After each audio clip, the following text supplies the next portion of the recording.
अस्सलाम वालेकुम। आज का दिन एफबीआर की तरफ से मौसूल होने वाले मैसेजेस को डिस्कस करने का दिन है। एफबीआर की तरफ से जो मैसेज एक मौसूल हो रहा है बार बार टैक्स पेयर्स को, उसके हवाले से हम बात करेंगे। वो है बेसिकली टैक्स रिटर्न फाइल करने का message.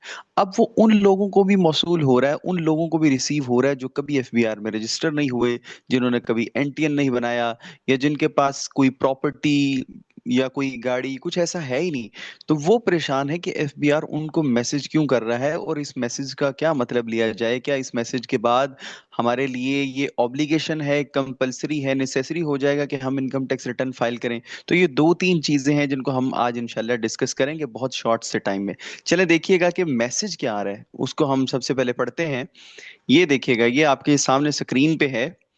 Dear tax payer, please file your income tax return for the financial year 25 at the earliest. Last date फिर उन्होंने लिखी है कि 30 सितंबर लास्ट डेट है इनकम टैक्स रिटर्न फाइल करने की।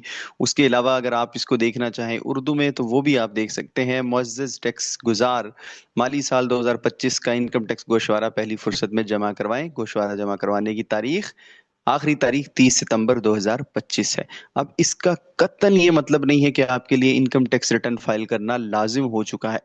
लेकिन सवाल फिर वही है, जिन लोगों ने रजिस्ट्रेशन नहीं करवाई, क्योंकि जिसने रजिस्ट्रेशन करवाई ना, उसके लिए तो कंपलसरी है। आप देख लीजिएगा, ये रिटर्न ऑफ इनकम का सेक्शन है 114। ये वो लोग हैं जिनके लिए इनकम टैक्स रिटर्न फाइल करना जरूरी है। Are required to furnish a return. ये कौन कौन लोग हैं पूरी डिटेल में मैं नहीं जाऊंगा। ये देखिएगा, यहाँ पे आपको नजर आ रहा है, गालिबन 8वां नंबर है। Has obtained national taxation number या नेशनल टैक्स नंबर, एनटीएन जिसको आप बोलते हैं।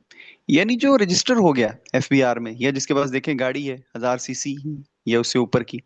तो ये बहुत सी चीजें हैं, इसके ऊपर भी वीडियो मौजूद है चैनल पे, लेकिन फिलहाल बात कर रहे हैं हम इस पे। जो रजिस्टर हैं उनको मैसेज आ रहा है, वो परेशान नहीं हो रहे। जो रजिस्टर नहीं है, मैसेज उनको भी आ रहा है। तो मैं बता देता हूँ, इसकी एक सिंपल सी रीजन होती है। समटाइम हमारा mobile number, phone number basically, वो यूज हो जाता है किसी की रजिस्ट्रेशन के लिए। मेरा कोई भाई हो सकता है, वालिद साहब हो सकते हैं, कोई हमारे घर में ऐसा है जिसने रजिस्ट्रेशन करवाई, उनके नंबर पे कोड नहीं आ रहे थे, या वट एवर कोई भी इशू था, मैंने अपना नंबर दे दिया। अब मेरे नंबर पे रजिस्ट्रेशन हो चुकी, अब मेरा नंबर रजिस्ट्रेशन के लिए इस्तेमाल हुआ है, मुझे मैसेज आएगा। ये कॉमन रीजन है, जरूरी नहीं कि ऐसा ही हो, लेकिन ऐसे बहुत से लोगों को मैसेजेस रिसीव हुए हैं जिनका नंबर जो है, मैंने जब चेक किया कि अगर हम उससे फ्रेश रजिस्ट्रेशन करें तो होती है या नहीं, फ्रेश रजिस्ट्रेशन नहीं हो रही थी। वो कह रहा था ये नंबर ऑलरेडी यूज हो चुका है। तो इसका क्या मतलब है, जिसका नंबर किसी दूसरे की रजिस्ट्रेशन के लिए यूज हुआ, उसको भी मैसेज आएगा। लेकिन उस मैसेज का कतई ये मतलब नहीं है कि आपके ऊपर फर्ज हो चुकी है। अब जिसने कभी रजिस्ट्रेशन करवाई ही नहीं, जिसके पास एनटीएन है ही नहीं, जिसके पास कोई गाड़ी नहीं है, जिसके नाम पे कोई प्रॉपर्टी नहीं है, वो क्यों इनकम टैक्स रिटर्न फाइल करे। हाँ जी, कुछ लोग ये कह रहे हैं कि मुझे जनाब मैसेज आया है, मैं रजिस्टर्ड भी हूँ, एनटीएन मेरा है, लेकिन इस साल काम कारोबार नहीं था, नुकसान हुआ, पैसे कमाए नहीं, या इस पूरा साल नौकरी नहीं रही, फिर क्या करूं। तो आप ऐसा करें ना, आपके जो माली हालात थे उनको सामने रखते हुए आप टैक्स रिटर्न फाइल कर दें।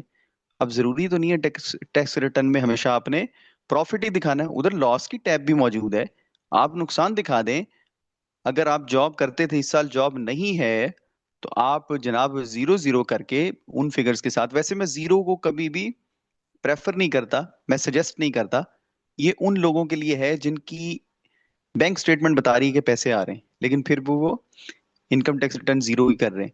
अब एक बंदा जिसके बैंक में बेचारे के कुछ नहीं आया, जिसकी कोई सैलरी भी नहीं आई, जिसका कोई बिजनेस भी नहीं है, तो उसने तो फिर जीरो ही दिखाना है ना। अब है ही कुछ नहीं, जब मामलात हैं ही जीरो, तो फिर वो जीरो दिखा सकता है, फिर कोई मसला नहीं है। बाकी वेल्थ में कोई चेंजेस आए वो रिपोर्ट करे, नहीं आए तो एज इट इज उसको जाने दे। अपना ख्याल रखिएगा।